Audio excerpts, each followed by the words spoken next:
कि हम धनवान कैसे बने। तो दोस्तों, वीडियो शुरू करने से पहले मेरा आपसे अनुरोध है, यदि आपने अभी तक हमारा चैनल सब्सक्राइब नहीं किया है तो प्लीज़ आप हमारे चैनल को अभी सब्सक्राइब कर लें, क्योंकि आपका एक सब्सक्राइब हमारे लिए बहुत ही महत्व रखता है। तो आ जाइए दोस्तों, प्रसंग की तरफ गौर करते हैं। देखिए दोस्तों, एक बार एक भिखारी अपने जीवन से परेशान हो चुका था, क्योंकि उसे अपने जीवन को चलाने के लिए भीख मांगनी पड़ती थी। दोस्तों, उसे हर एक चीज़ के लिए भीख मांगने की आवश्यकता पड़ती थी। इसी बात को लेकर के वह दुखी रहता था और दिन भर यही सोचता था कि उसके जीवन में बदलाव कैसे आएगा, मैं इतना गरीब हूँ, यही सोच करके वो हमेशा निराश रहता था। दोस्तों, वह हर दिन देखता कि बहुत सारे लोग निराश होकर आंखों में आंसू लिए हुए लोग और विभिन्न चिंताओं से परेशान लोग गौतम बुद्ध की तरफ जाते और वापस लौटते समय वे लोग बहुत ही खुश होते नजर आते हैं। यह देख करके वह भिखारी यह नहीं समझ पा रहा था कि गौतम बुद्ध उनके साथ ऐसा क्या करते हैं कि वे बेहद खुश हो जाते हैं।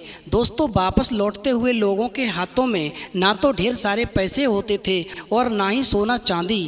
तो फिर ऐसा क्या होता था जो लोग बुद्ध के पास से लौटते वक्त इतने खुश होते थे। दोस्तों, यह सब सोच करके एक दिन वह भिखारी भी निर्णय करता है कि मैं भी महात्मा बुद्ध के पास जाऊंगा और देखूंगा आखिर दुखी लोग उनके पास जाकर के खुश कैसे हो जाते हैं। अब दोस्तों, बुद्ध से मिलने के लिए उनके पास चल पड़ा, जहाँ पर बुद्ध मौजूद थे और बहुत लंबी कतार लगी हुई थी। तो वह भिखारी भी कतार में लग गया। दोस्तों, कतार में लग कर के वह अपनी बारी का इंतजार करने लगा। देखते ही देखते उसकी बारी आई और उसने बुद्ध से कहा, बुद्ध, मैं बहुत ही गरीब हूँ, मेरे पास कुछ भी नहीं है, मुझे अपना जीवन चलाने के लिए भी दूसरों से भीख मांगनी पड़ती है। अब आप ही बताइए कि मैं अपने जीवन को कैसे बेहतर बना सकूं। दोस्तों, यह सब सुनकर के बुद्ध ने कहा, तुम गरीब नहीं हो, तुम्हें ऐसा लगता है क्योंकि आज तक कभी तुमने किसी के लिए कुछ भी नहीं किया, ना ही तुमने कभी किसी को दान दिया और ना ही तुमने दूसरों के लिए कुछ किया। दोस्तों, यह सब सुनकर भिखारी के मन में एक आशंका जग उठी। अपनी आशंका को दूर करने के लिए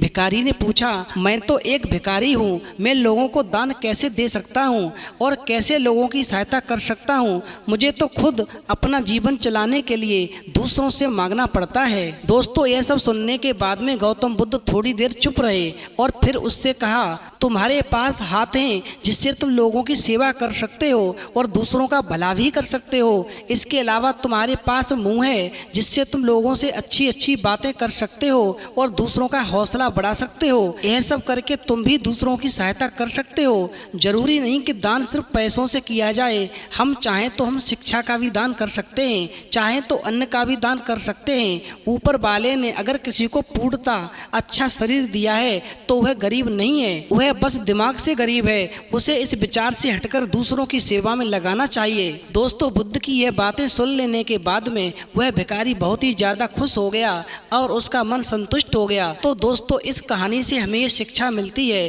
कि हम सब इस बात की चिंता में समय बर्बाद करते हैं कि हम गरीब हैं, लेकिन यह सत्य नहीं है। सत्य तो यह है कि जब तक हमारा शरीर पूरी तरह से अच्छा है, बेहतर है, तो हम उसका उपयोग करके आगे बढ़ सकते हैं और खुद के जीवन को बेहतर बना सकते हैं। यदि कोई व्यक्ति सिर्फ अपनी गरीबी पर ध्यान दे और उसे बदलने की कोशिश ना करे तो वो सबसे बड़ा मूर्ख होता है। दोस्तों, इसके अलावा हमें इस कहानी से यह भी सीख मिलती है कि दान सिर्फ धन का ही नहीं, शिक्षा, भोजन, अच्छे विचार आदि का भी किया जाना जरूरी है। अगर आपके पास धन नहीं है तो आप शिक्षा का दान कर सकते हैं या फिर आप दूसरों के लिए अच्छे विचारों का भी दान कर सकते हैं।